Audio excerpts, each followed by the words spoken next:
نحمده ونصلي على رسوله الكريم اما بعد فاعوذ بالله من الشيطان الرجيم بسم الله الرحمن الرحيم والذين جاهدوا فينا لنهدينهم سبلنا وان الله لمع المحسنين صدق اللہ العظیم۔ نفس کی کشمکش اور مجاہدے کے موضوع پر بولنے کا ارادہ ہے۔ اللہ تعالی ہمیں اس موضوع کو سمجھنے اور اس پر عمل کرنے کی توفیق عطا فرمائے۔ سورۃ العنکبوت کی یہ آخری آیت ہے اور اس کا ترجمہ یہ ہے کہ جو لوگ ہمارے راستے میں محنت مجاہدہ کوشش کرتے ہیں ہم ان کو اپنے راستے دکھاتے ہیں اور بے شک اللہ تعالی نیک لوگوں کے ساتھ ہے۔ یعنی جو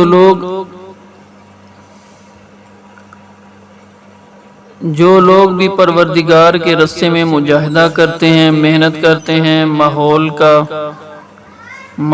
کا مجاہدہ کیا، معاشرے کا مجاہدہ کیا، نفس کے خلاف چلنے کا ارادہ کیا، تو اللہ تعالیٰ بھی ان کو پھر تنہا نہیں چھوڑتے، ان کے اوپر اپنے راستے، اپنی رضا کے، جنت کے راستے کے، ہدایت کے راستے کھول دیتے ہیں۔ اور اللہ تعالیٰ تو ہے ہی نیک لوگوں کے ساتھ، نیک لوگوں کا ساتھ دینے والی رب کی ذات ہے۔ مجاہدے کے لفظی معنی ہوتے ہیں کوشش کرنا، محنت کرنا۔ قرآن و سنت اور صوفیہ کی اصطلاح میں مجاہدہ کہتے ہیں انسان کوشش کرے کہ اس کے اعمال درست ہو جائیں، اس کے اخلاق درست ہو جائیں اور گناہوں سے بچ جائے۔ حدیث میں آتا ہے کہ المجاہد من جاہد نفسہ، اصلی مجاہد وہ ہے جو اپنے نفس سے جہاد کرے، کہ نفس کی خواہشات، آرزوئیں، نفس کے تقاضے ایک طرف بلا رہے ہیں اور انسان ان آرزوؤں کو مٹاتے ہوئے دوسرا راستہ اختیار کر لیتا ہے، اس کا نام مجاہدہ ہے۔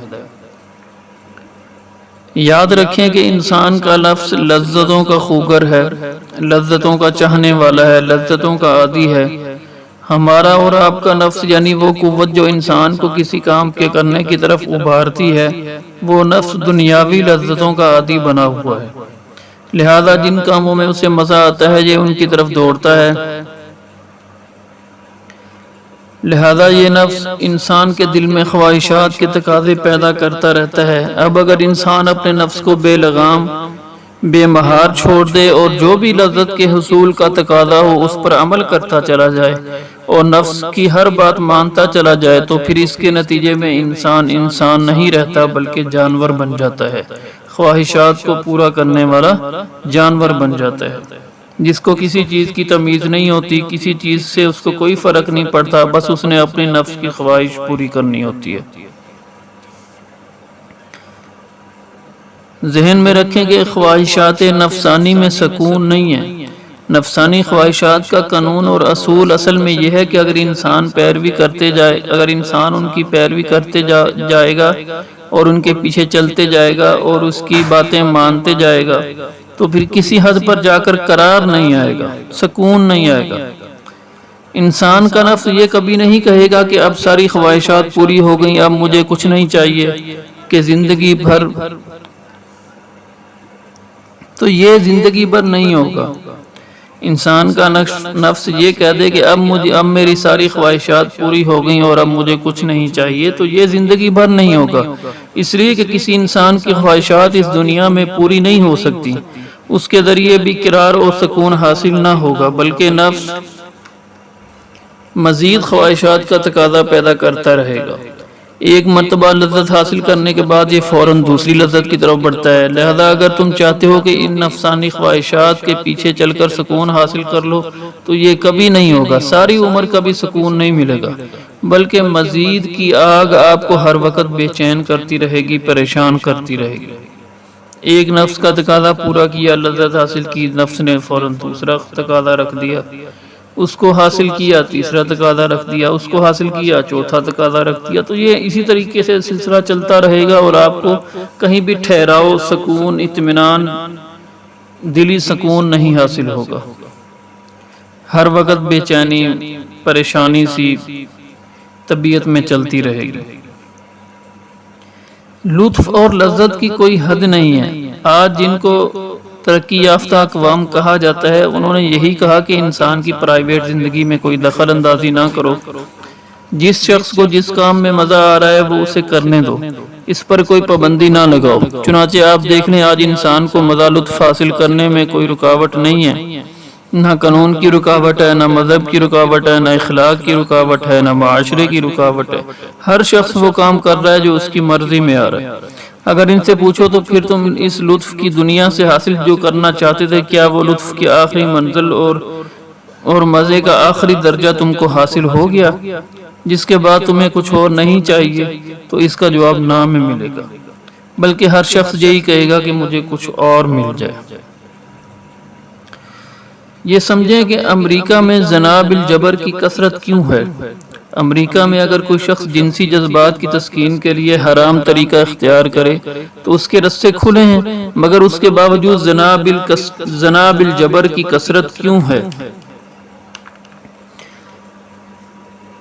جتنے واقعات زنا بالجبر کے امریکہ میں ہیں، اتنے تو اور کہیں بھی نہیں ہوتے، حالانکہ رضامندی کے ساتھ یہ کام کرنے کی کوئی رکاوٹ بھی نہیں ہے۔ وجہ اس کی یہ ہے کہ رضامندی کے ساتھ زنا کر کے دیکھ لیا، اس میں جو مزہ ہے وہ دیکھ لیا، اس کے باوجود بھی قرار نہ آیا، تو اب یہ جذبہ پیدا ہوا کہ یہ کام زبردستی کرو، کہ زبردستی کرنے کا جو مزہ ہے وہ بھی حاصل ہو جائے۔ ثابت ہوا کہ یہ نفسانی خواہشات کسی مرحلے پر جا کر رکتی نہیں ہیں، بلکہ آگے اور بڑھتی چلی جاتی ہیں، اور یہ ہوس کبھی ختم ہونے والی نہیں ہے۔ جب زنا بالجبر بھی کر لے گا تو اس کے بعد ایک نیا تقاضا نفس سنا دے گا، پھر اس کے حصول تک طبیعت میں پریشانی بے چینی لگی رہے گی۔ جب وہ بھی حاصل ہو جائے گا تو پھر اس کے بعد ایک اور بات نفس پیش کر دے گا کہ اس کو حاصل کیا جائے، تو یہ سلسلہ اسی طریقے سے چلتا رہے گا۔ ایک بیماری ہوتی ہے جول بقر، اور ایک ہوتی ہے استسقا۔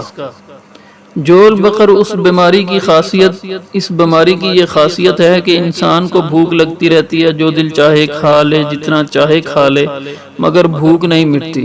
اس طرح ایک بیماری، اس کو استسقا کہتے ہیں، اس بیماری میں انسان کو پیاس لگی رہتی ہے، کولر پورا پی جائیں، پانی کا کنواں سارا پی جائیں، مگر پھر بھی پیاس نہیں بجھتی۔ یہی حال انسان کی خواہشات کا ہے۔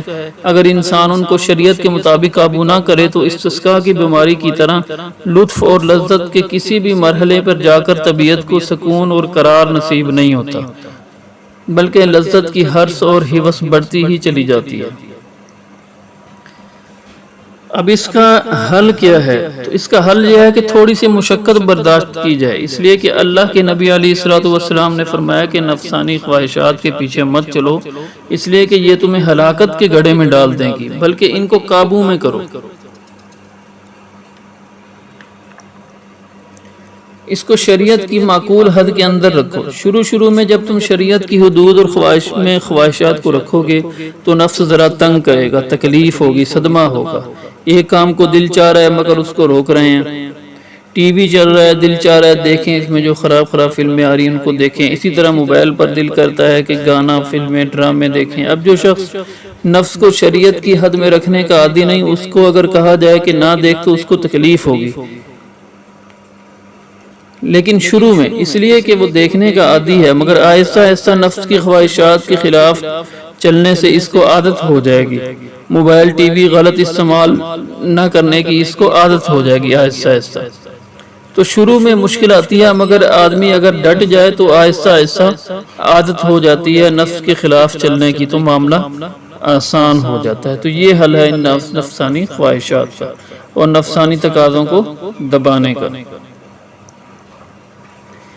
اور یہ بہت بڑی نعمت ہے۔ اللہ تعالیٰ کو یہ صفت بہت پسند ہے کہ آدمی مجاہدہ کرے۔ مجاہدہ کہتے ہیں محنت کرنا، کوشش کرنا، نفس کے تقاضوں کے خلاف چلنا، اپنے آپ کو شریعت کی حدود میں رکھنا، گناہوں سے اپنے آپ کو بچائے رکھنا، اس کو مجاہدہ کہتے ہیں۔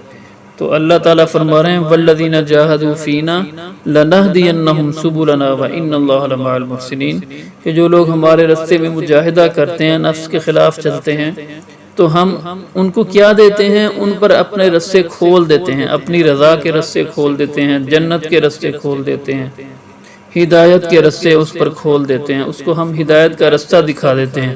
بلکہ حضرت تھانوی رحمہ اللہ نے فرمایا کہ اس کو ہاتھوں سے پکڑ کر اپنے رستے پر چلا دیتے ہیں۔ جو مجاہدہ کرتا ہے تو اللہ تعالیٰ اس کو ہاتھ سے پکڑ کر اپنے رستے پر چلا دیتے ہیں، اور بلا شبہ اللہ تعالیٰ وَإِنَّ اللَّهَ لَمَعَ الْمُحْسِنِينَ، بلا شبہ اللہ تعالیٰ نیک لوگوں کے ساتھ ہے۔ تو دعا ہے کہ اللہ تعالیٰ ہمیں نفس کی خواہشات کا غلام نہ بنائے، نفس کے آگے ہمیں کمزور نہ بنائے، بلکہ نفس کو قابو میں کرنے کی، اس کو شریعت کی حد کے اندر میں رکھنے کی توفیق عطا فرمائے، اور مجاہدہ کرنے کی توفیق عطا فرمائے، نفس کے تقاضوں کے خلاف چلنے کی اور اس کا اپنے آپ کو عادی بنانے کی توفیق عطا فرمائے، نفس کے تقاضوں کے خلاف چلنے کا عادی بنانے کی توفیق عطا فرمائے۔ یہ بہت بڑی نعمت ہے، اس سے سارے کا سارا دین ہمارے لیے آسان ہو جائے گا، اور جب دین پر چلنا ہمارے لیے آسان ہو گیا، ہم دین کے اوپر چل پڑے، تو پھر دنیا کی سب نعمتیں بھی ہمارے لیے ہیں، آخرت کی سب نعمتیں بھی ہمارے لیے ہیں، دنیا کی سب مصیبتوں سے بھی ہمیں نجات ملے گی، اور آخرت کی سب مصیبتوں سے بھی ہمیں نجات ملے گی۔ وآخر دعوانا ان الحمد للہ رب العالمین۔